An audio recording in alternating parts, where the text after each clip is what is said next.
Hey, welcome back to another Closing Staff podcast. Here in the shop, Distro, and I'm here with my partner in crime, Tradehold. Yo, what's up? And then it's another good episode, too. We have another guest coming back. Awesome episode beforehand, but I'd like to introduce my man, FuncoLand. I feel like I was just here.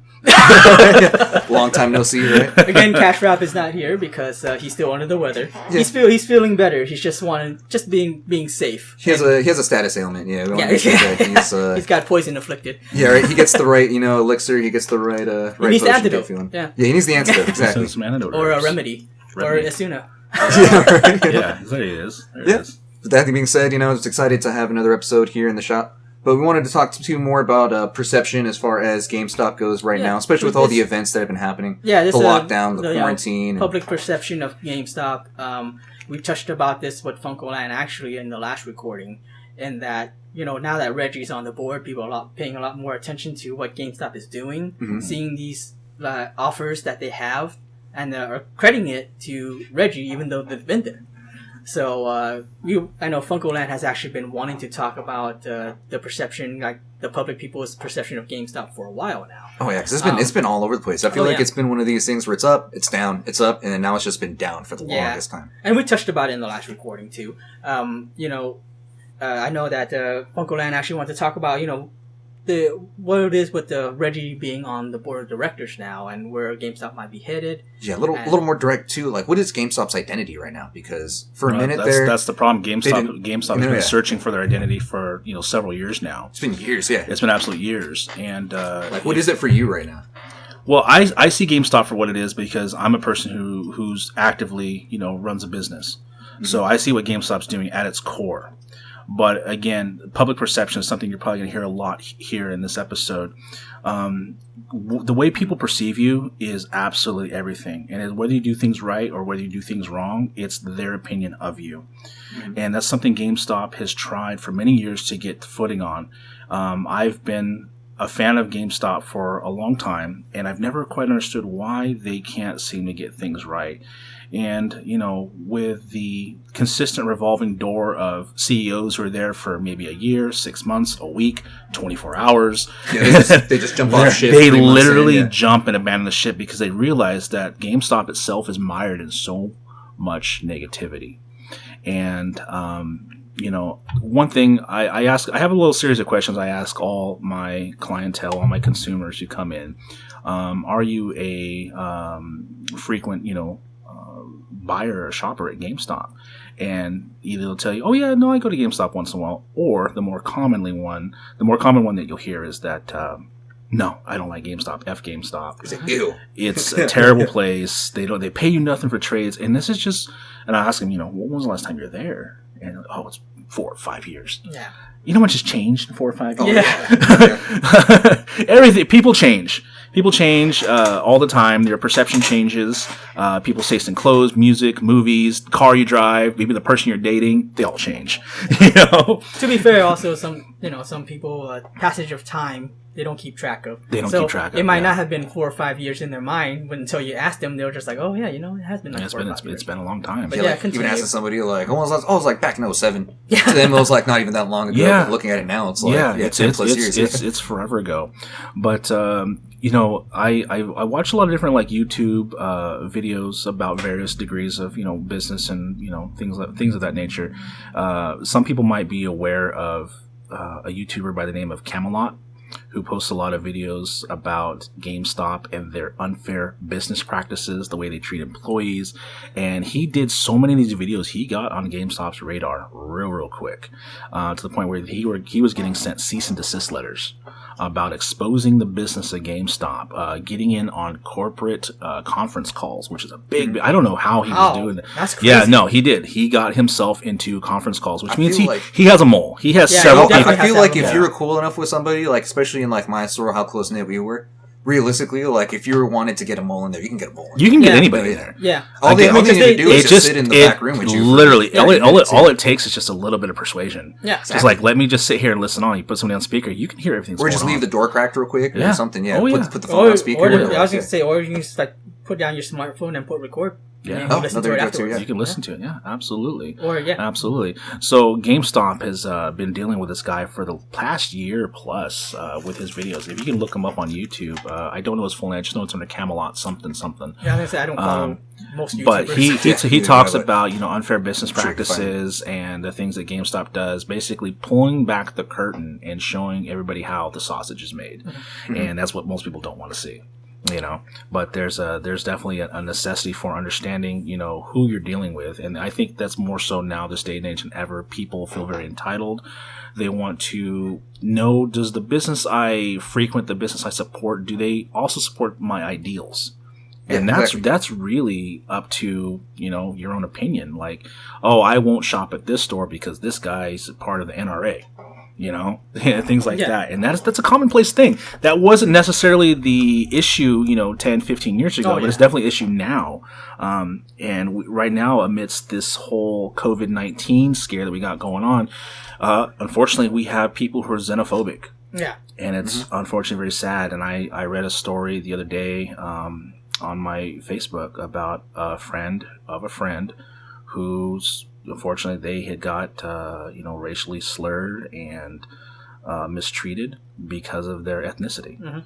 And it's a scary thing that where people think that it's okay to treat another like this based upon nothing more than the color of their skin, where they originate from. And the thing is, everybody here in the States, this is home. Whether you're white, black, Asian, Hispanic, we're all American. And then people are getting, racially profiling agents saying, that, the COVID comes from your country. It's from you. It's like, this is my country. This is where I live.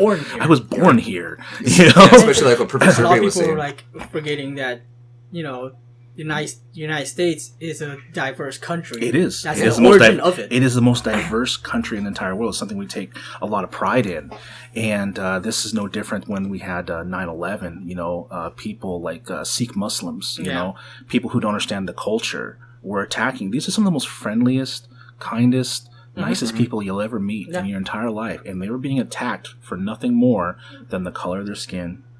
And again, this goes back to public perception. It really starts showing people's true colors. You're seeing like what their real agenda is about. Every religion has had extremists. Christians have had extremists. Yes, everyone. They still do. They still do. It's just some people are like that, and some are. Thankfully, most of us are not, which is great.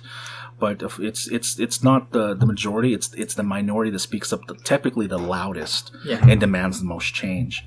And that's kind of where we get here with GameStop and their perception is that it's the minute few who are speaking up and making YouTube videos because they understand it's clickbaity. Yeah, they understand it's easy to jump on one target. It's easy to hate and continue to put out that misery loves company. Misery loves company. They love putting out them trolls and just like everybody jump on GameStop. Everybody dogpile on them. It's a terrible company. Don't you guys all agree with my opinion? And there's no easier way to rally the troops than to find one common enemy. And I feel like GameStop is just an easy target. And the problem is a lot of it at one point in time, yes, was deserved. Yeah. But they have worked so hard over the last few years to change that perception that they don't deserve the hate that they get. Especially the universal, just like the universal hate, because there's so many people who they walk into a GameStop when they have to and already hate it without getting to know any of the employees. They automatically it's just like, you're an idiot, you don't know what you're talking about. Oh, yeah. Oh, I remember even going back at the time that I worked, FuncoLand, GameStop transition, that certain employees would not talk to female employees. Or not employees, sorry, customers. Customers was like, oh no, I don't want to talk to a female employee. I want to talk to a male employee. The females. About this with Phil Destroyed, and that I was just like, what? I remember working one day, and at the time this was my assistant manager, and she was top notch, absolutely top notch, and she knew more about games than honestly I did. She'd be like, she'll probably destroy you in most of these games. Yeah, and like, oh no, I don't want to. I want to know from him. I was like, she can tell you better than I can. No, I don't. But she's the expert. Yeah. And some people are like that. It's just, again, perception, bias, whatever you want to call it. It's at its core, it's ignorance. It's sheer ignorance. So, getting off topic here a little bit, but going back to the perception of GameStop and it's just the way it's viewed.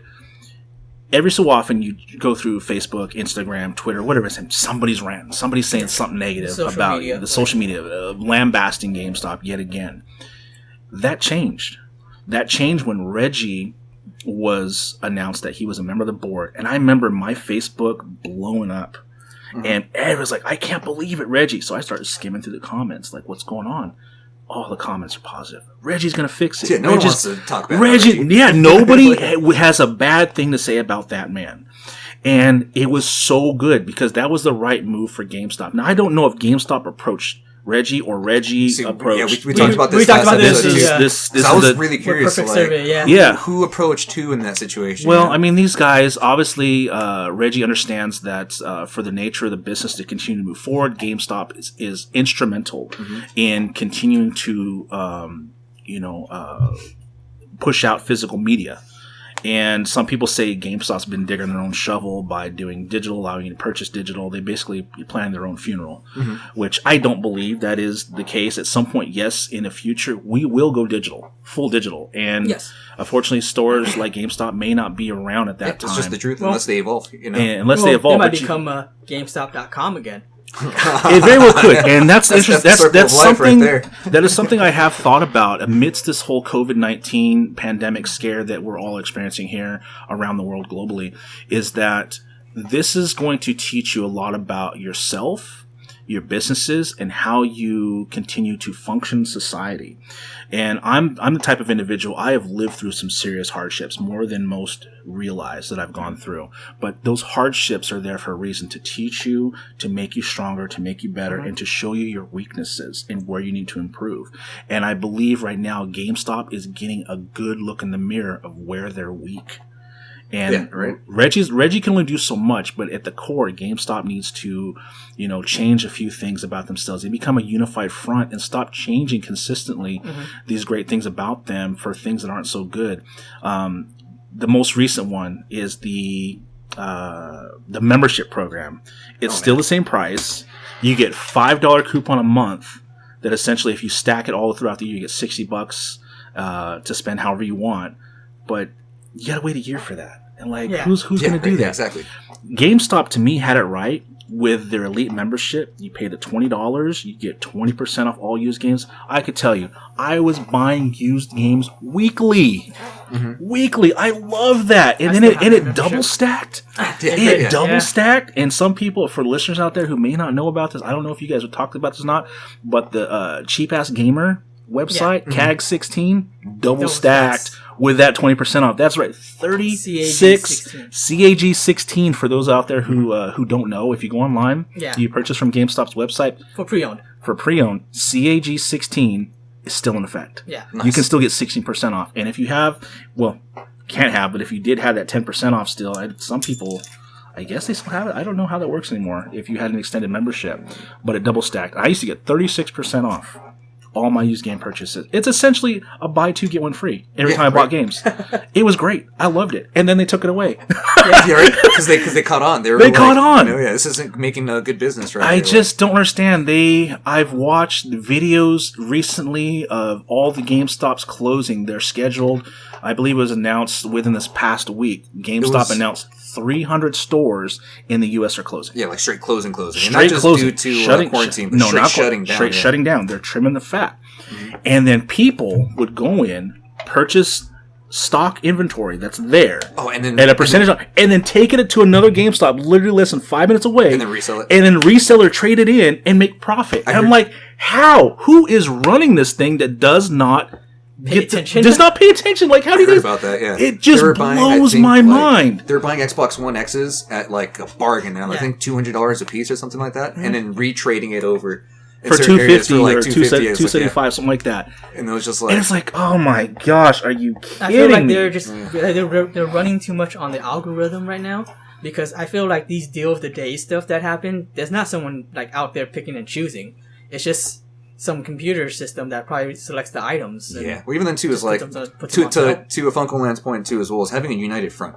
Having somebody that says, even from the board, even if it's not Reggie, but saying, hey, this is what we're about, this is what we're doing, this is our message, and this is how we're going to execute it throughout all stores.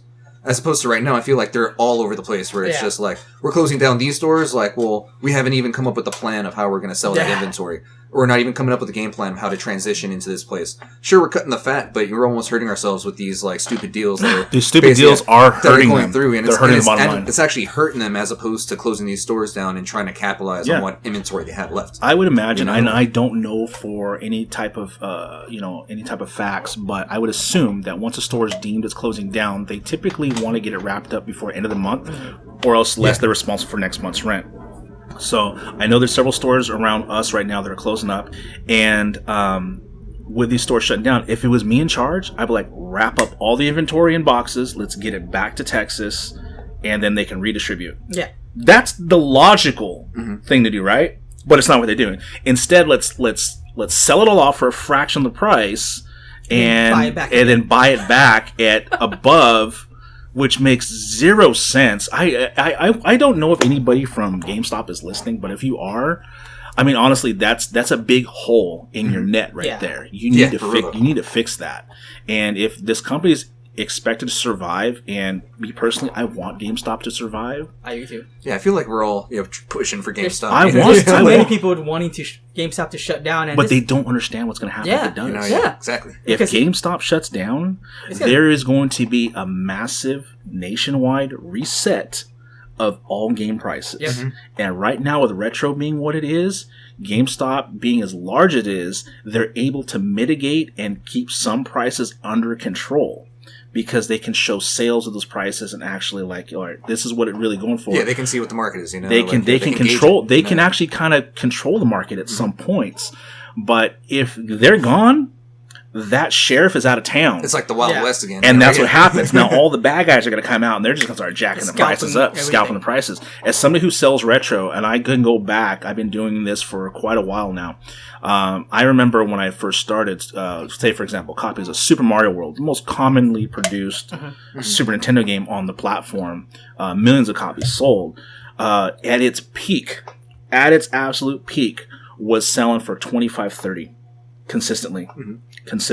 And because of GameStop chopping it down to $11.99, $9.99, $8.99. Oh damn! So now it's people are like, why am I buying it here? Why am I buying it here when I can just get it at GameStop for cheap? And again, there's millions of copies out there. They have them. Yeah. And that's why GameStop a necessity, because when people are left to their own vices and they have opportunity, they're going to become opportunists. And I could tell, I worked at the flea markets and I'd watch the people who sell at the flea markets. They don't necessarily know video games, but when they get asked by game hunters all the time, it's like, oh, do you have any Marios or Zeldas? When they hear that thing like 20 times a day, they're going to they're going to jack up the price. Yeah, right. Yeah. How much is Zelda? Oh, Zelda's $50. Yeah, and they don't even know. But a lot of times the folks It's gold. It's gold. It's gold. It's the rare one. It's best deal, my friend. And you buy it not knowing any better. And there are folks out there who buy it. Yeah. They absolutely buy it. And that's for me, I tell 50 cents less. Yeah, I sell to you cheaper. And it's unfortunate. And this is why I don't want to see GameStop go. I want to see them change their business model and get consistent. That's what this company is lacking. It's lacking consistency. And it needs somebody like Reggie, who's legitimately taken Nintendo and propelled them, not propelled them forward to where they are the wealthiest company in games. Now, granted, most people have PlayStation 4s. Most people have, not most people don't have Xbox Ones, but most people have PlayStation 4s. And then right now, I can tell you guys, there's a nationwide shortage of Nintendo Switch consoles. Oh, yeah. Nationwide. I get so many messages daily. Even now, I'm sure I'm getting messages without checking my phone that, do you have Nintendo Switch consoles? They're sold out everywhere. And so Animal Crossing. And I made a joke yesterday to my oldest, saying like, I can only imagine when GameStop physically opens again, how many copies of Animal Crossing are going to get traded in. It's going to be thousands. Every store is going to have Animal Crossing on sale because people played it to death. Didn't they say that Animal Crossing's sales is actually beat out like some of the record-breaking? Yeah, record-breaking. Record-breaking. And not just record-breaking for Animal Crossing, but for games sold on the Switch that have been top 10. Yeah. So people, if you were to go back to people's perception, again, public perception, of Nintendo at the time when Reggie stepped in. They were viewed as a child company, a baby company for kids. And people kept saying at the time, oh, Sony is going to kill Nintendo. Nintendo won't be around anymore. They're going to go like Sega. They're going to go out of business. And somebody like myself who, does a little more research on that, realized Nintendo comes from old money that goes back, 100 plus years. Yeah, it's a company that's been built. They were the mob, essentially. They were the mob back in the 80s. Back in the 80s, Nintendo was the mob, the mobsters, the mafia of video games, the Yakuza of video games. Like, you could not F with Nintendo, is if you did, and you're in your Toys R Us, and you're expecting, 1,000 NESs at Christmas times, well, you just might get one. Yeah, right. like, what, are you serious? Like that, They were straight up gangsters. So they have all this old money when they were essentially the best in the business.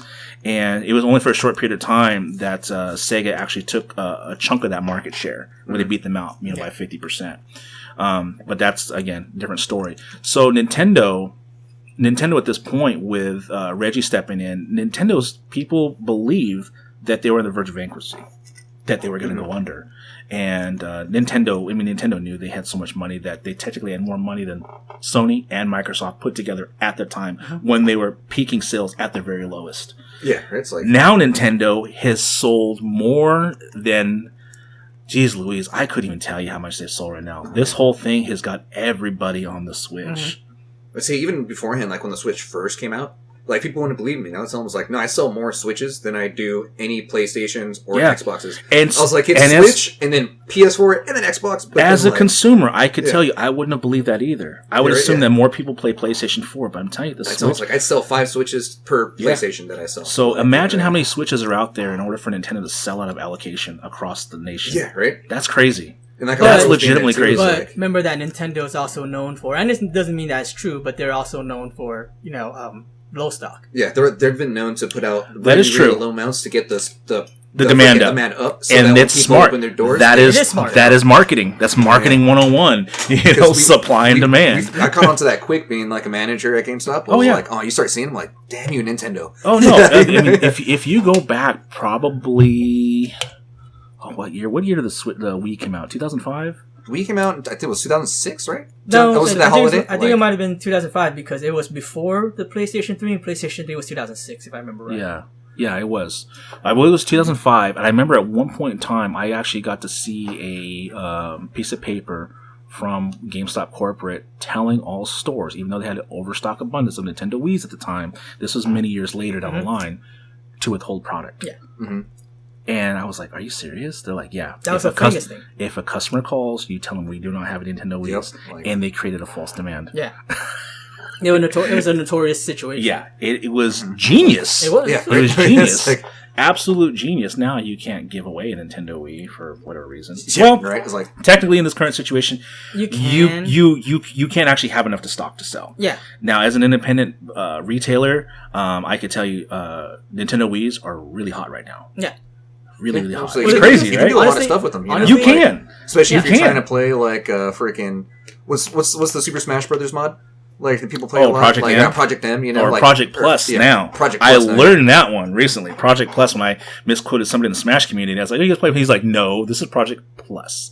I'm like, whoa, my apologies, sir. I know the Wii is like freaking famous for that, and like, a whole bunch of other stuff. Yeah, well, not just that. It also plays GameCube games. It plays GameCube games. It's a great system.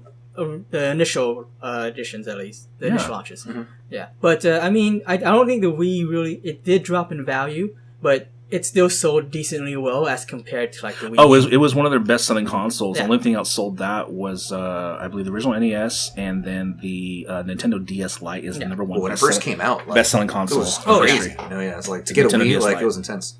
But it still wasn't thing compared to those old days of FuncoLand, I'm sure, because again, before we had multiple outlets. That's why when you watch these old school like family TV shows and you see how crazy they are online, like just no, that guy cut in front of me, and that was your shop. If you can imagine that happening, that definitely happened. And we don't even like Black Friday is not even a big deal anymore, but even then it was going for a while how crazy it was with Black Friday. Of course, over, and that was a normal thing for launches, though. It was, and it was fun. that chaos was fun. People loved relishing in, soldiering up with your brothers in gaming and, like, let's make some memories. That feeling I was like, we're going to be playing tonight. Like, everybody, let's do this. The doors open, and everyone's like, yeah! And everyone just rushes it, and it's fun. It's fun. And that very well could become something that becomes a thing of the past. With Reggie being on in GameStop now, I've said this before in the previous episode, it's no mistake that he is there. He's there for a reason. He is there to make some changes. He is there to use his influence as somebody who turned around and steered Nintendo in a positive direction to make them very, very profitable. And he left shortly after the Switch's launch. Yeah, no, because his whole thing was he was going to retire so that he can finally enjoy games and play games. Yeah. And it was this whole thing, I can finally play games without having to worry about all the business side and all this crazy stuff. But I think he also understands, too, that in order for the business that he loves and cares for so much, in order for it to continue to sustain itself, he has to go into the front lines. And right now, he sees GameStop as a wounded soldier, and he's essentially the medic. And he's rushing in there. He's let's get you patched up. Let's get you back in this fight. And heroes never die. Right? Heroes never die. I was gonna say, what if Jeff Kaplan was because added to the board of directors? let's think about this for just a moment. If GameStop has been around since 2001 and or 2001. The competition that they've had over the years, Walmart tried doing a buy-sell trade thing. Best Buy did a buy-sell trade thing. I've never heard of anybody who's like, I'm going to go trade my games into Best Buy. Who on earth says that? Nobody. I'm sure even the employees are like, what are you trying to do? What? We offer that service? He was like, what? You can trade games at a Best Buy? Like, how? Go talk to the Geek Squad. Like, who do you talk to go take your stuff in the trade? Like, go to the it's super inconvenient when you think about it. And GameStop has always made it easy. It's always located in a strip mall. Myself, personally, I hate the mall. I don't like the mall. It's something that you enjoy when you're a teenager and you have no money and you just want to hang around and do nothing all day. But as a grown adult, I despise the mall. That's why I like the fact that GameStops are located in strip malls where I can just walk up to the front doors and I can walk right back out to my car. Right, just in and out. Yeah, in and out. And it's easy, it's accessible, and they're everywhere. They're absolutely everywhere, which is cool. I always like that. And the game selection's always pretty good. Stores are always kept clean. I like the fact that we can get cool figures and shirts and stuff like that. They never have the stuff in my size, but, that's my problem. But to your point, too, we were talking even in the last episode, you were saying that kind of some people like coming in and hanging out. Other people just want to be in and out. In and out. Before I worked at the store that I originally got hired at, pretty much that was my main thing. I worked at a Costco just right down the way.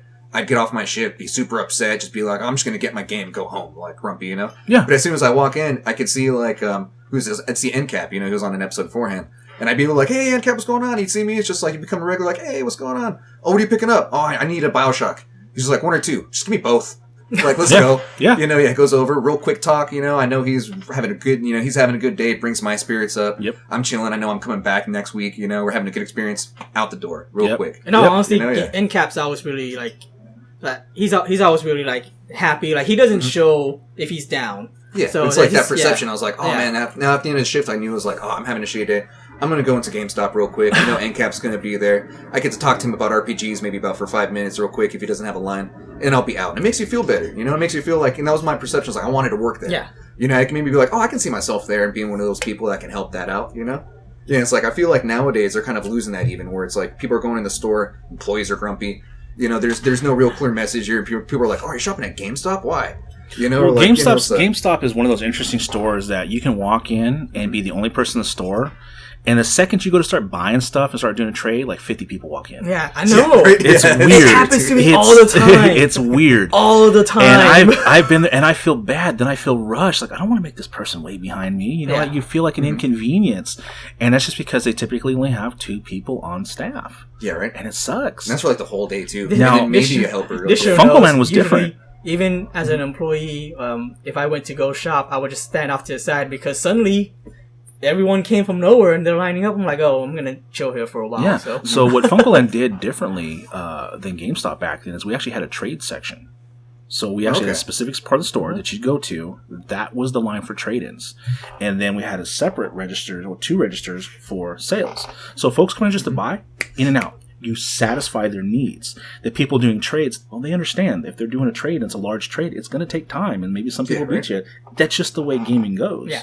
You know? And that made more sense. I don't understand why GameStop hasn't implemented a trade section and a sales section, and make them separate registers. I'm trying to think, because I remember like being a store leader and being in the store. It's like about to hit 10 o'clock. I'm about to open that door up, and I already see like 3 or 4 people out with there big trades. with like big old trades. Like, and I'm like, oh man. And then like some people would be cool about it, right? Be like, hey, can I just help her out real quick? She's just trying to buy her quick game. Yeah, we just do so that. We can spend some time with you, and I can show you like exactly. the first time. Because you want to give every customer your attention.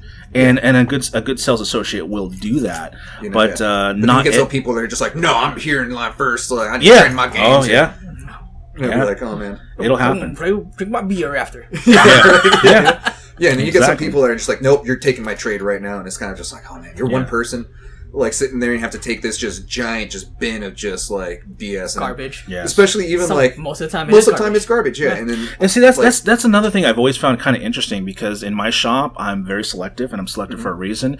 And I have had people ask me, well, you don't want these games? No, nobody wants these games. Exactly. I don't want your copies of Madden.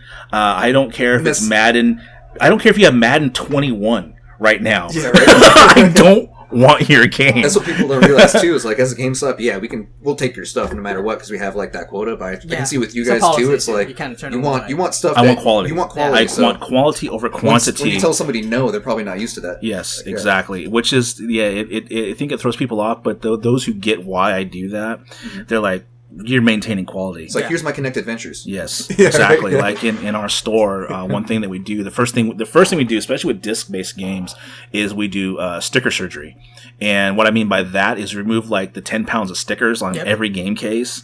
We go through, we resurface everything with a high-end resurfacing machine to get all the scratches out. Basically, we're reproducing mirrors.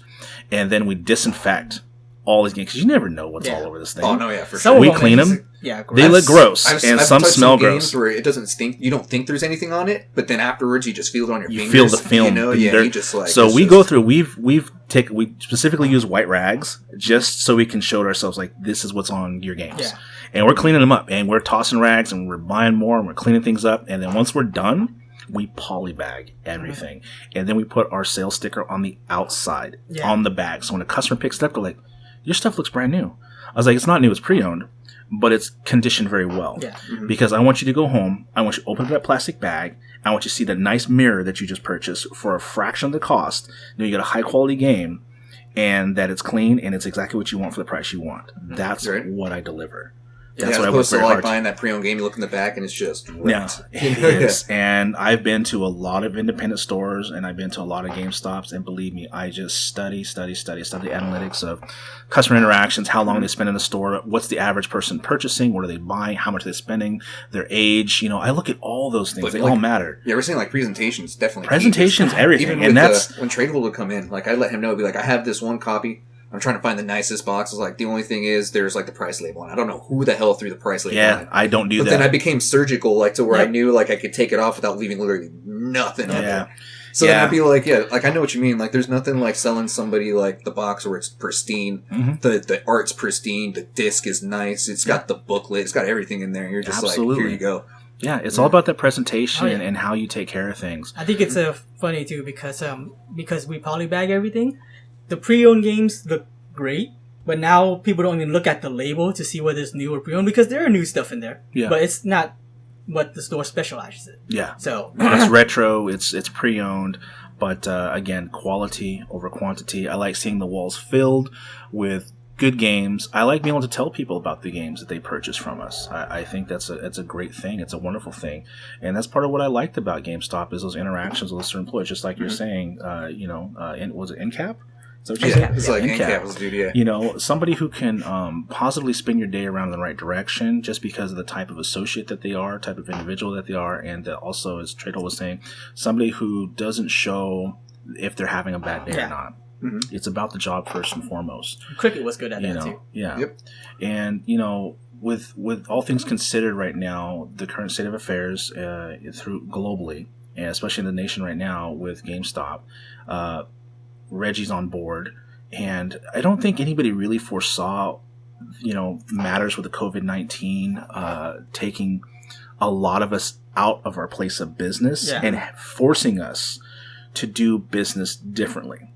Now, statistically, I was reading within the past few days, it's just all starting to look like a blur. I read so much stuff all the time that 1/3 of this nation's independent, small mom-and-pop businesses will not survive this. Yeah, no, it's like they're going to close down. I even heard a rumor of like one of these local shops that we have right here down the street was closing up, and luckily it was just a rumor. Yeah, and I was just like, oh man, like it's a scary thing. It's a scary thing. Yeah, a popular one is Boba Guys. Yeah, right now that they talk about, because they're saying they had to close, their stores, and they're saying a good location of them probably won't open back up. That's super sad. Yeah. That's a scary thing. So it comes down to essential and non-essential business. Now, GameStop, some people already know about this, took it upon themselves to determine themselves as essential business. Now, I can say that I do understand the reason why they did that. And I do believe at its core, GameStop is an essential business. Because when you think about it, gaming, as big as it is, as much money as it makes, means a lot of people are into gaming. Whether it's retro or current gen. There's a lot of gamers out there. And I think, Sony reported years ago that there is 8 out of every 10 households has a PS4. That's crazy, right? Mm-hmm. So how can you say GameStop is not essential? In the sense that, like, do you need them to live? Of course not. But society has been pushed more towards nowadays that we need to be on guard of our mental health. Yeah. Mm-hmm. And the thing about, and I was talking about this with my son this afternoon, that I'm a father and I have 4 young ones. They're used to going to school on a daily basis, right? Social interaction. Now they're quarantined. Yeah. They don't get the social interaction. It's not the same. They're quarantines. Yes, exactly. That's those dad jokes. So they're quarantined, and eventually you're starting to see kids mentally starting to crack a little bit. Mm-hmm. They're not used to this. Like, now, granted, if the situation didn't exist, they would probably most likely be indoors, not interacting socially. Yeah. But this is psychology, and human psychology tells you when somebody tells you you're not supposed to do something, you want to do it. Yeah, exactly. It's like, you shouldn't probably touch that piece of cake. It's really good, but just don't touch it. It's like, damn, I really want a piece of that cake. There's even some of the adults right now who are just like, dang, I want to go out, when before it's like, man, before I never went out ever. It's like, I never knew you to go out. It's like, but I'm being told I can't. I just want to sleep. And now it's like, you can sleep all day you want now, but like I was telling I want to go outside. I want to go outside. For me, I see more people walking the streets right now than I ever have in my entire life. Which means people are want to rebel, exactly. Exactly. But I was just telling my niece, she's like, oh, I want to do this. I was like, if I was quarantined at my age, I would have been farming in my RPG. Like, whatever I was playing, I'd just be like, I would have no problem whatsoever. You're telling me that I can stay and play video games all day? I was just like, oh, man. Oh, yeah. No, absolutely. But, but I can see what you mean, where it's just like, but then that idea of now you can't go out. Now you can't. I've actually seen some of my friends talking about how, like, because they have social anxiety and all that stuff, they're just like, before I really wanted to be, isolate myself and have time for myself. Now that I'm actually quarantined, I'm finding out how, bad it is for me. Yeah. They don't want it. Yeah. And you start to really question, what value is. And I would assume folks who deal with anxiety feel like, oh my God, there's a clock on me now. There's a clock. Like, how do I escape this? Like, I feel it counting down, and I'm losing time that I'm not going to get back, and that panic starts to set in. More anxiety. It gives you more anxiety, and that's something that a lot of teens deal with. Mm-hmm. So, going back to GameStop being essential versus non-essential, I believe at its core, GameStop is essential. And I think they did make the right move going to the whole curbside thing. And for those in California, you might not see any of that curbside stuff. And the reason for that has to do with GameStop's tweets. GameStop's tweets got themselves in trouble. Lo and behold, GameStop, I don't know if it was done on purpose or on accident. And for those out there that might be scratching their head right now, like, why would they do that on purpose? Why would they try to get themselves shut down?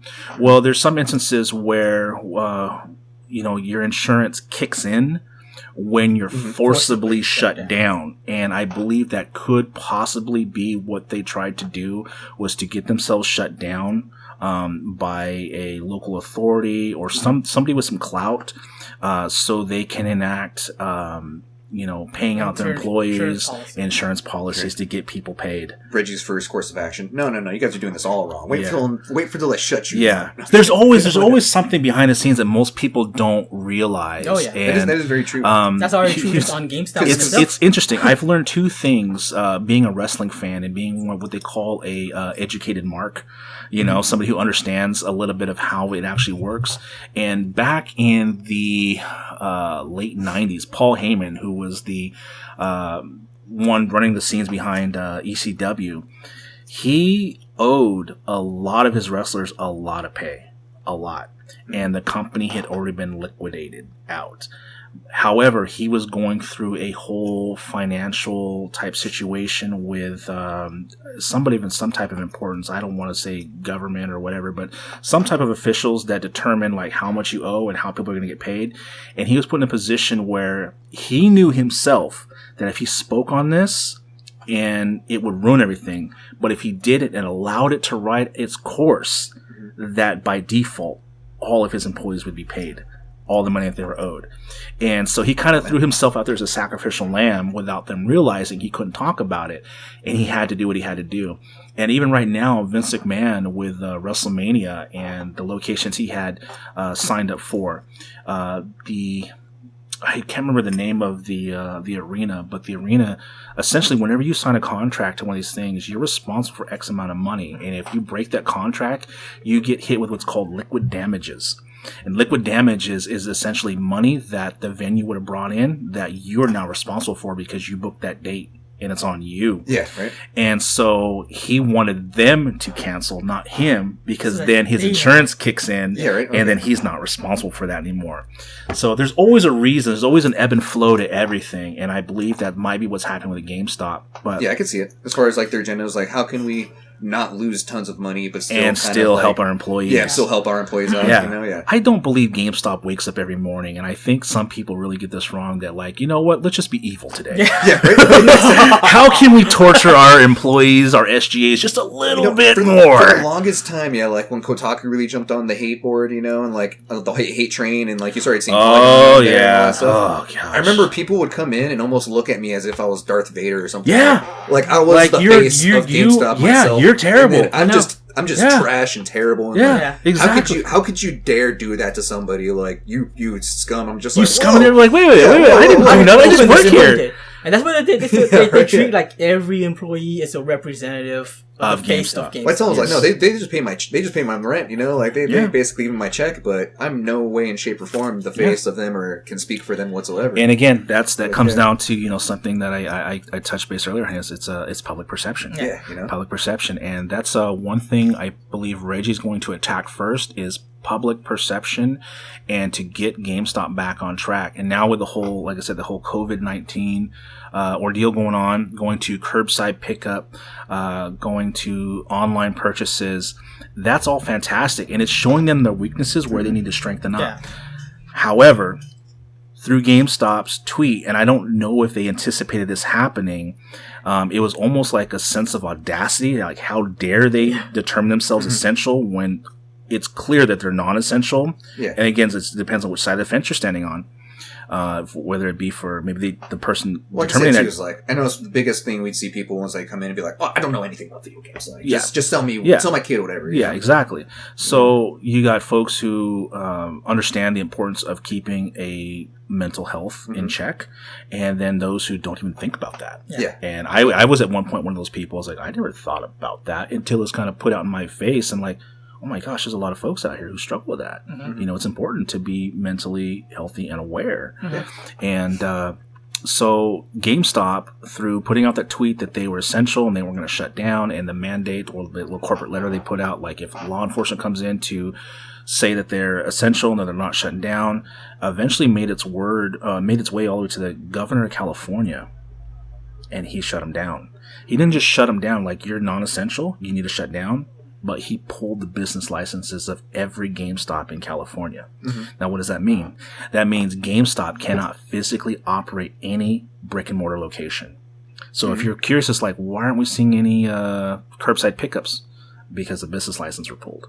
So more likely that curbside pickup is everywhere outside of California. Yeah, we've seen stuff like that happen, like for certain states, just like California or any other states, where it's like you can't have this because of these certain laws. Or, yes. Yeah. Now you're completely out of this option because you guys can't have it because. I think of this they were law. saying like, also New Jersey.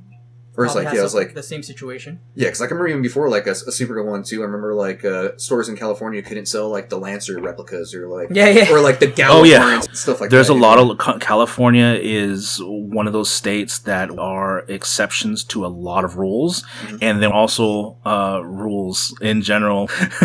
A lot that's honest at all times. Like smog laws are really stringent.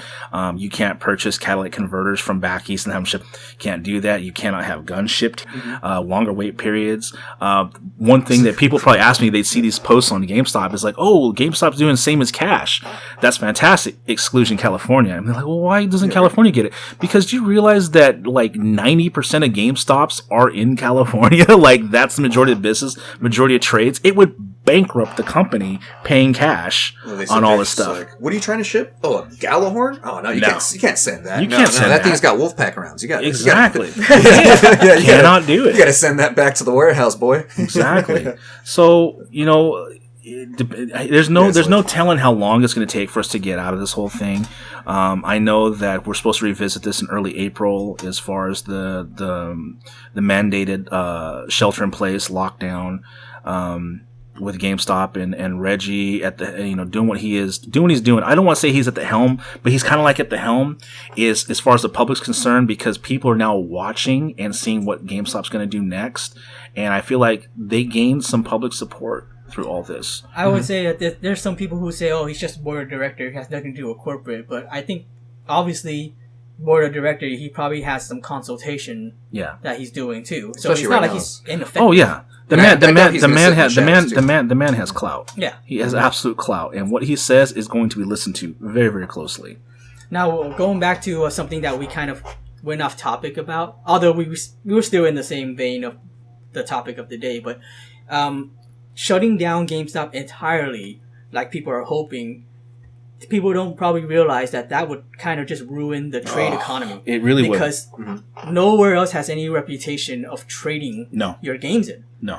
Even Amazon tried to do trade and can't do it. Yeah. Yeah, right. Best Buy can't do it. We try to pick that torch up. Like, and honestly, once if GameStop actually shuts down, then like you were talking about not just the trade market, but the sale market will be determined by what Amazon and eBay. Yeah. And they're overpriced. Yes. Yeah. Well, the reason why that would happen is because GameStop has no direct competitor. Yeah. Now, if you go back into the mid-2000s, its biggest, strongest competitor at the time was Game Crazy. Yeah. And where are they at now? Yeah, right. Exactly. They're gone. Yeah. GameStop has no direct competitor. Most competitors keep each other in check. It's one of those things that iron sharpens iron. Coke has Pepsi. McDonald's has Burger King. GameStop has nobody. Yeah. If GameStop shuts down, there is going to be people vying for the position to take over the mantle. Yeah. And unfortunately, there's just nobody who is big enough to fill those shoes. So what's going to happen is you're going to see this nationwide reset, and it's going to be reflected through eBay. And right now, eBay is gaining so much business only because Amazon beats eBay out 10-1. But only right now, Amazon is refusing to ship anything but medicine. You can't get Switches. You can't get video games. You can't get anything from Amazon now except medication. Yeah, Amazon's not shipping anything whatsoever. So what's Amazon's biggest competitor? It's eBay. And so eBay right now is feeling the fire. Yeah. They're getting all kinds of business. And believe me, those types of numbers, those types of analytics, they're being looked at closely as to the transitions, like to where this can go. So you got all these independent stores, and I know a lot of this because I'm in groups where I talk with hundreds of other store owners, and they're posting things on a daily saying, oh, well, we can't keep Nintendo Switches in stock. We're making people purchase games with the Switches right now. $500 bundles minimum. And people are buying them. They're buying them in droves. Well, I can see that, yeah. They're buying them in droves. And so what's going to happen is now all these independent businesses are on eBay, They're pushing their wares, and they're raising the market all over the place. I can tell you, the MSRP, I'll ask you guys a question right now. What is the MSRP on a Nintendo Switch? $200. $200. That's for the Lite, isn't That's it? for Lite. That's for the Lite. No, What's for the standard? 300. $300. Do you guys have any idea how much they're selling for right now?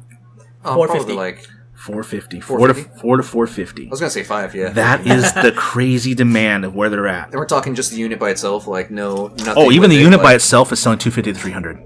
Okay. You mean without like a charger? No, with a charger, but no dock. Oh, okay, with no Okay. dock. No Yeah, dock. Oh man. and this is consistently happening every few minutes online through eBay. So see what? it. So what are those numbers telling all these independent businesses? They're saying we can get away with this. Oh no, yeah, and it's all about that. What's it called? Impact or impulse buying too. Impulse buying. People sitting there being like, "Oh, I didn't need a Switch about 2 weeks ago." Yes, But now it's now, like, oh, I'm bored. I need Now it. GameStop's looking more and more essential, right? Yeah. I think I heard this joke a long time ago. Like, if you're starving, I think Eddie Murphy said, if you're starving and somebody throws you a cracker, that's be the best damn cracker you ever ate in your life. Right? Oh, yeah, for real. That's legitimately what's happening right now. And so everybody's going to start feeling this pinch. And I'm telling you, if GameStop goes away, you're only going to see more of it. Yeah. Yeah, it's like even being a store leader there for so long, like you're even going from like the base level seasonal and just hitting every single, like platform up. I'd always think that same thing. Like, what if we just shut down right now? Like, what would happen if we just Detrimental. And then it would just be. I'd always go straight to that. I'd be like, oh, that would just be a show. So then when my employees would ask me to be like, oh no, we're closing, huh? Or like, when is this? I'll be like, oh no, we're not going anywhere. Have you guys? Do you guys frequent any OfferUp or Facebook Marketplace, Craigslist, and look at how many people are selling stuff right now with having no money and not having GameStop as a viable solution to go trade in their products and get cash? Yeah, it's crazy. It's nuts. I have a safe searchers. If you want cheap games right now, like you can get them. You can get systems and games cheap because GameStop's not there to buy them. That's this right now. Right now, we're almost living in a world without GameStop, and we're almost getting a taste of what it's like. Yeah, right. It's pretty bad. So, like, basically, your best bet is to find cheap games from individual sellers. Yes, but there's also that whole social distancing where people don't want to meet up with you.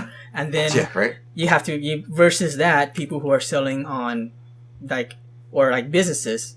Or selling through businesses like Amazon and eBay, who just jack up the price because they can get away with it. Mm-hmm. So that's what we're, and that's just a huge fluctuation. And all it takes is for one person to cave and then another person to follow suit. Yep. And I've always believed eBay is one of those things, the blind leading the blind.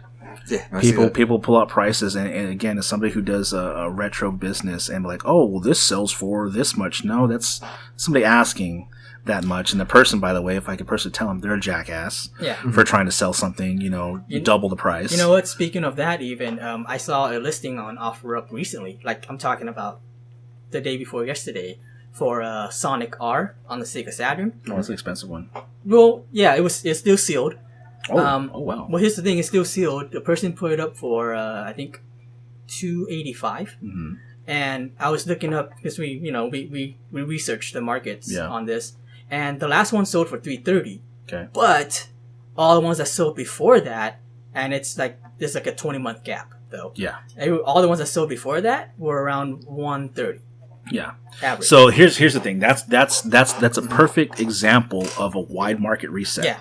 When you have consistency across the board, and then you take it away, and then you reintroduce it, you get a market reset back up, like I said, from 130 to 280.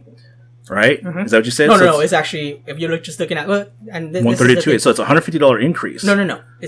So the person was selling it for $285, but the last one that was sold was $330. Oh, $330. Yeah. But there was only one of that, and then prior to that was $130. Yeah. So that's what I'm saying. So that is a wide market reset, and that's exactly what would happen if GameStop goes away.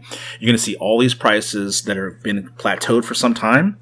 They're gonna jump up. Mm-hmm. And why? Because you'll see people on OfferUp. I see them all the time, OfferUp and Facebook Marketplace, trying to sell an Xbox 360 with like 10 games for like $400. Like, where have you been? Yeah, like right. Where have you been? Like, I can go to GameStop and get like all 5 of those games for $10 together. That's another also example of people basing their sales off of like eBay. Yes, because people base things off like, well, I purchased this for $600 a long time ago. I how much I spent on it. I should totally get that. Cool. Let me go trade in my car because I bought my car for $10,000. I should totally get $10,000 back.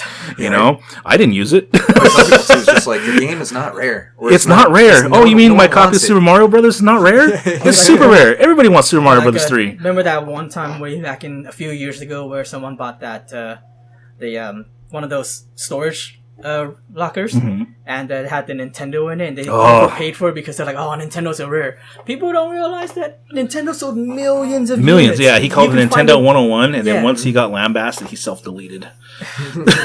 He self-deleted. It is unfortunate. I mean, the guy was riddled with all kinds of emotional baggage and stuff. But again, that's the mental health aspect and the essential, non-essential. And the guy was wealthy. Super wealthy, and he got lambasted for calling that.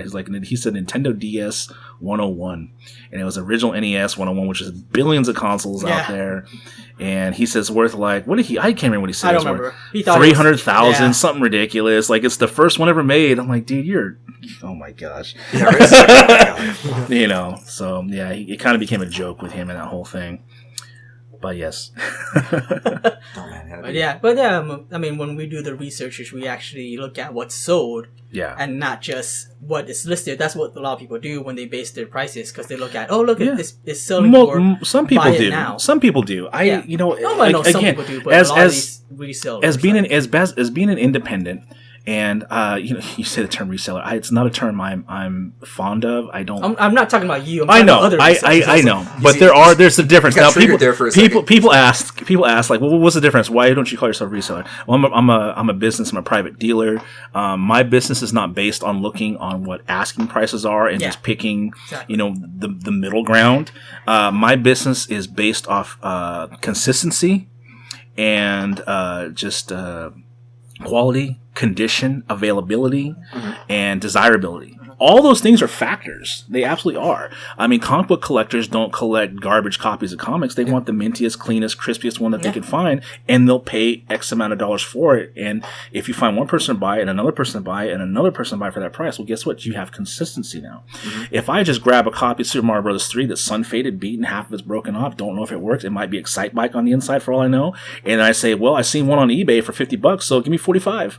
Yeah, right. You're that jackass, and that's a term I use often with people. Is you're a jackass. Yeah, right. Even with resellers, like I feel like there's no passion for the product. And that's the reseller. There's no passion. You don't know your product. You're just there to make a quick buck. Getting it off. You're getting it. You're selling it. You're getting it. You're selling it. That's not what I am, and I've never been fond of that term. And I know my friends, they wear the shirts and stuff that say "Scumbag Reseller," and it's meant as just a jab at the whole thing. And it's meant to be funny, but it's just something to me that's negative. I do not want to associate myself with. Yeah, I've always hated people like that too, especially being like, store manager and seeing people come up. Like, I remember we wouldn't implement certain, limits on certain things at first. Yes. Until it would get out of hand, and then people would come in, and now it's just like, you're buying all of these because I know, A, you don't care about it. Yeah, you don't care about it. You're just going to put them online. And then C, you're basically just going to do the same thing. You're ruining it for everybody. You're ruining it for everybody, yeah. Yeah, you're the jerk who's ruining it for everybody. And same thing with hand sanitizer and toilet paper. That's why I also want to be like, no, I'm not selling this. I never understood why the grocery stores did not just put hand sanitizer and toilet paper in a separate section. And when you go up to pay for your groceries, would you like to purchase these? We have a certain limit, and they'll bring it out to you. Yeah, just like they would with the baby formula or the stuff mitigate the control. Well, I think they're starting to do that now, but they didn't do it before because it wasn't a policy. Yeah, but see, that just blows me away. I know. Like in a situation, you need to have, and this is where GameStop, this is where all companies, they're learning the harsh reality of all their weak points in their business and all these little gaps, all these little potholes have been just getting bigger and bigger over the years that they need to start filling. And businesses aren't going to survive. You got restaurants, donut shops, bakeries, noodle shops, whatever you want to call it, mom and pop barbecue joints shutting down. Yeah, they had no plan left B. and right. They had no plan B. And that's a lot of businesses don't have that. They don't have plan B. GameStop, fortunately, has a lot of plans. The problem is that when they're not in a situation where it calls for it, they're changing the rules consistently. Consistently. And consistency in a bad way.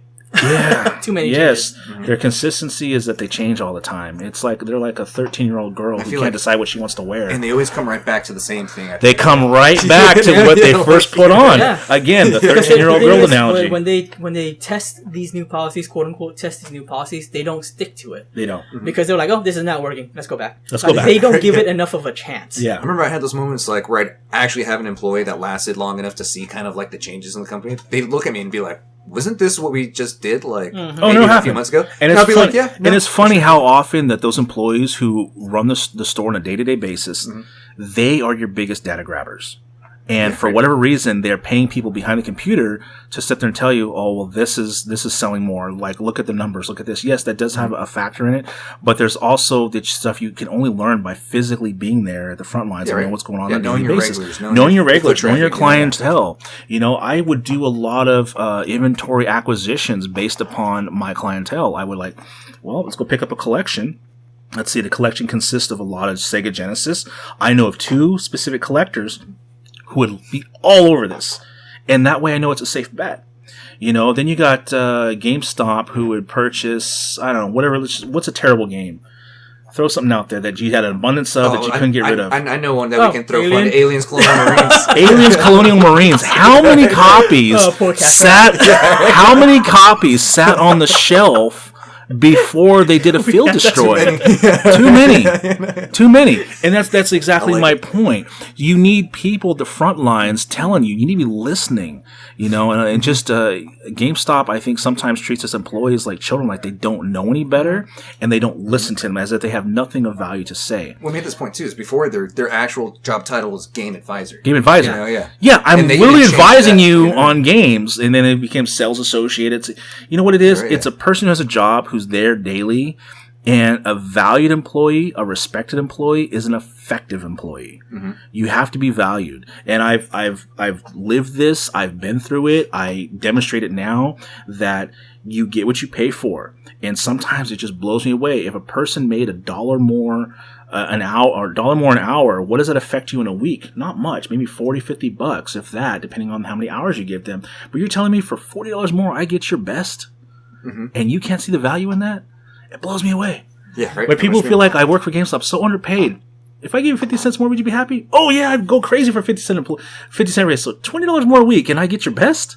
Yeah, really? It's like really? It just, you know. Yeah. I've always seen 50 cent raises. I used to get 10-cent raises. Yeah. I got 10-cent raises, and that's when I stopped caring. Because they didn't care about me. Yeah. And that's when I stopped caring. And that's when I felt it was time to leave. I've gone as far as I can go here. It's time to move on. And they see how much they value you, too. Because, exactly. And an undervalued employee does not feel good. The number one they'll tell you, the number one reason why people quit working at their jobs is their manager. They said the manager was not good, ineffective. People don't follow unskilled, weak leaders. They lambast them. That's true. Look at the one we got in office right now.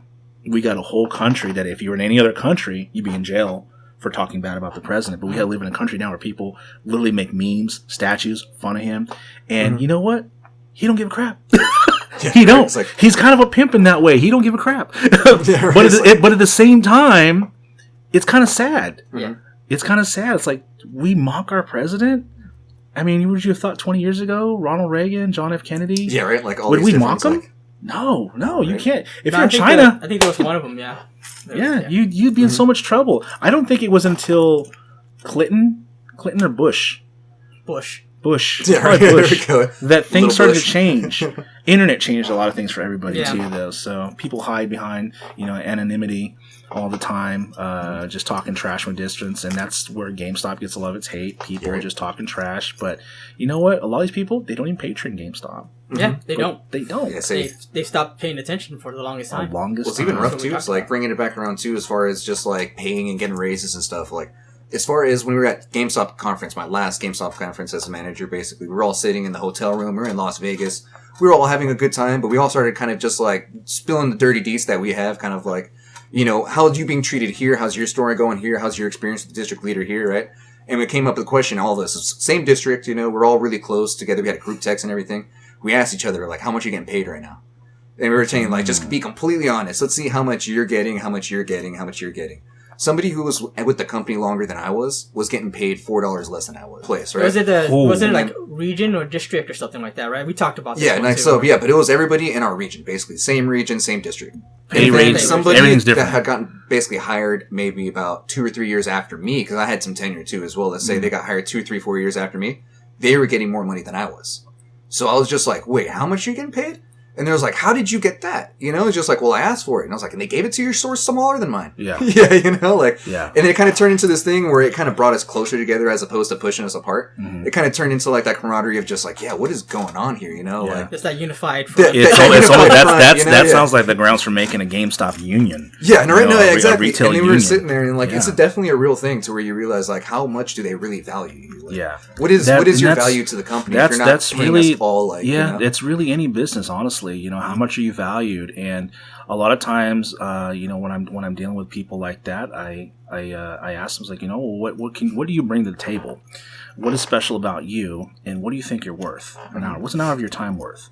And sometimes when you put it back on a person, and they have to kind of frame that themselves. They're like, well, what am I worth?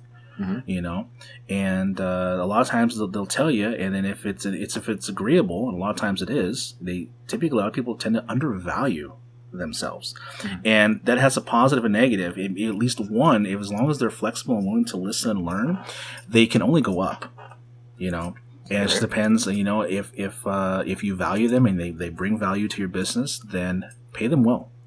Because they're the ones who are standing on guard. They're the ones who are producing, you know, the golden eggs. Mm-hmm. Make sure they're taken care of. Or even like a little thing too is like, hey, we just got this swag box. You know, like here's some little items like cool collectibles even or something. A like, bonus, here's a cash bonus. Just, you know, I wish I can give. There is if you guys are familiar, there are 5 love languages. There's a book about that, and sometimes the most important one is just affirmation. Yeah. An affirmation is when you basically let a person know verbally by telling them, hey, we really value you. Yeah. Thank you for your service and what you do. And those words, depending on the person, could be all they need to hear to really propel them and motivate them, invigorate them to do their absolute best for you. Mm-hmm. And the better they're off doing, the better off you're off doing, especially if you're the one behind, you know, the curtain who's running things. And just to elaborate on the 5 love languages, it's just a way of showing appreciation. It is. There's different forms of it. It's not about romance. It's not. It's 5 love languages. It's just a way of either how you receive the appreciation, how you give the appreciation. Yes, exactly. The ebb and flow. There's 5 different ways that, and most people fall under 1 or 2 categories. Affirmation and acts of service. Yeah, acts of service. Acts of service. Gifting. Quality time. Yeah. What was the last one? I don't remember. I cannot remember either right now. Mystery 5. But yeah, I know it's that. It's quality time and affirmation, acts of service, gifting, and physical touch. Oh, physical touch. Yeah, that's the last one. And physical touch. Yeah. But I mean, just to kind of reiterate, we talked about consistency. You base your prices based on consistency. Without GameStop, they create their prices. They create their prices, and that's how things are kind of stayed level because they're kind of the point of reference. Yes, in a sense. So without GameStop, exactly. Now GameStop could sell PS4, Xbox One, 360, PS3 far more than I can pull off. There'll be times like, let's see, for example, right now, what's the latest Star Wars game? Right? Jedi Fallen Order. The Fallen Order. So we had one traded in. Current market says it was going, I believe, about 25 online, consistently sold at 25. And if you check GameStop's current sales, it's like $54.99. Yeah. Mm-hmm. So there's a big stark contrast in that. Now, when you're talking retro, they could have Earthbound for $100, but fair market and consistent market values say $150. You see, there's a give and take to it. Yeah. But where it really matters is it's across the board when you're talking the games like the Marios, the Donkey Kong, Zeldas, Mega Mans, Call of Duties, things like that. They're keeping the prices at a nice steady level for the majority of games out there. It's only the minuscule ones that don't have a lot of copies existing. Yeah, the ones that don't come by very often. Exactly. They go up and down. And most customers who are purchasing, they'll understand. I don't come across this often, and it's my opportunity to get it, so I'm going to take it. Mm-hmm. Now, we talked about how they're trying to treat their businesses where it's uniform across the nation when it's not. You have to kind of pay attention to your demographic. And I feel like that's because they're looking at it. I feel like someone up there is looking at it from a regular franchise model. If you go back to as far as one of the first persons who took advantage of franchising, which was Ray Kroc when he started McDonald's. And he made it uniform. And that's why when you go in, you expect the same thing. It's not exactly the same thing when it comes to video games either, though. Yeah. Because when it comes to food, you're always going to have a consistent. Well, different areas have different demographics, different types of gamers. You know, exactly. So, and it's just I mean, comparing food to video games doesn't really work, and that's probably why that's not really helping them out. Well, I just assume that's what they're doing, but that's how Ray Kroc started franchising, and that you make the business predictable. But it's just that when you have employees who don't cater to, because when you go to order food, you know what you're getting from the menu. But when you're going to shop for video games, you want someone to cater to. Yeah, you trust that this person knows what they're talking about. Exactly. So it's quite different when it comes to that. You know, it's weird too. I know we've kind of alluded on it a little bit, but I know we've talked about it before. Is all these new people coming into the board of directors besides Reggie, or anybody getting hired? They're all people from like Walmart or like PetSmart. These places. They're not really people from like core gaming communities. You know. Reggie, he's from Nintendo, so we can trust what he's saying. But like, how are these people from the outside going to benefit, let's say, a GameStop? Honestly, I think very catered to this niche amount of people. I think they need that outside observation, because like having that business kind of like model already, or more like consultation from people who like are watching from the outside, just going in and going, okay, how are you doing this? Outside looking in, they look at things more black and white than they do gray. But sometimes that helps too. No, it absolutely helps. You need both. Yeah, right. You need to be. I have a friend who's a good friend of mine, much younger than me, and I value his opinion, even though he is years younger than me, because he's very critical. And a lot of things I would say, he would tear it apart. And for most people, this might annoy them, but I saw the value in his. It's a constructive criticism. It's a constructive criticism. He's very analytical, and he just showed me a different perspective. And once I found myself oftentimes agreeing with his analogies versus my own. I was like, well, I never thought of it that way. And I think that when you are mature enough and you understand that you can be flexible, that you are willing to listen to all voices and pull the best information you can from it. Especially, if somebody's telling you it's a horse, it's shaped like a horse, it looks like a horse, it sounds like a horse, most likely it's a horse, But if you got a bunch of people telling you this, and that, you're getting a lot of this misinformation. Well, you really don't kind of know where to be, and that very well likely could be where GameStop is currently at. And amidst all this, is that they don't quite know where the problem lies. Yeah, right. They're trying to stop the bleeding. They're trying to exactly. Yeah. That's a really good way to put it. They're trying to stop the bleeding, but they don't know where the wound is at. The problem is there's several of them. Yeah, right. And the only way you can address it is to literally just start going one by one and trace it back to the source. Why are customers diminishing? Why are the trade-ins slowing down? And I would take even trade-ins to some of my local stores, and they'd tell me, that, hey, we've been down by like 55%. We're not getting any distro transfers. I'm like, are you serious? Like, yeah, we're not getting product. We can't survive. Like, what's going on? But you've got stores closing down that are liquidating product. Yeah. And you're telling me you can't get a transfer and an influx? Yeah, right. What?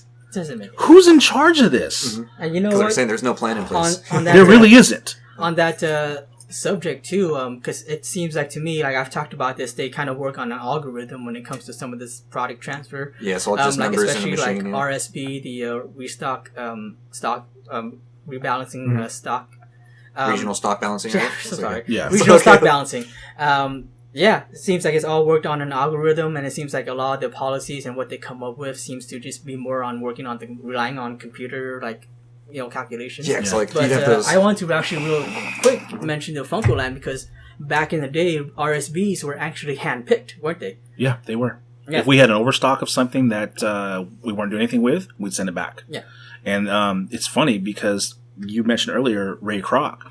If any of you guys actually got to see the Founder movie, which is a fantastic movie, you haven't seen it, definitely give it a watch. I believe it is on Netflix right now. Okay.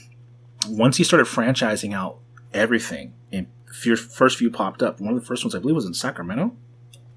That was one of the franchisees.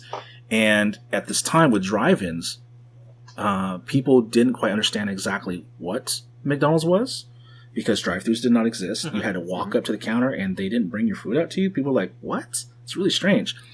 And he says you have very simple items. And I believe McDonald's of old is like the In-N-Out of now.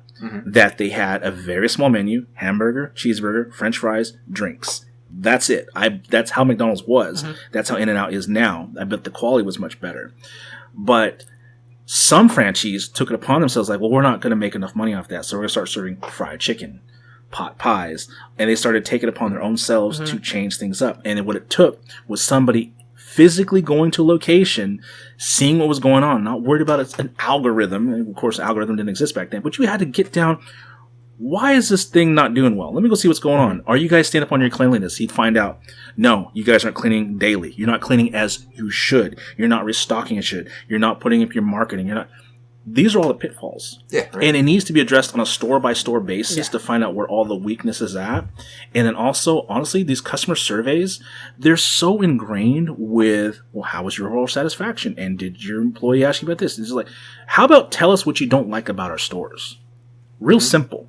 What don't you like about GameStop? Your trade-in values I don't like. Or your used games to new game price ratio difference is ridiculous. $2 difference. Change that. I never understood why they don't change that. I don't get it. Tell us what's wrong so we can address it, rather than trying to inflate our egos and tell us about employee.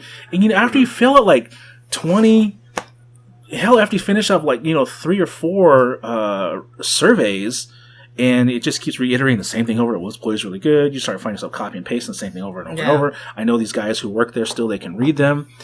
It loses its meaning. Yeah, I would say that the one good thing about them is that when they're positive, they get forwarded to the person it's about. And that's good affirmation. Yeah. But at the same time, it doesn't... Their surveys are so limited on what you can say. And on top of this, though, like, here's the thing. They do have surveys outside of the things you buy.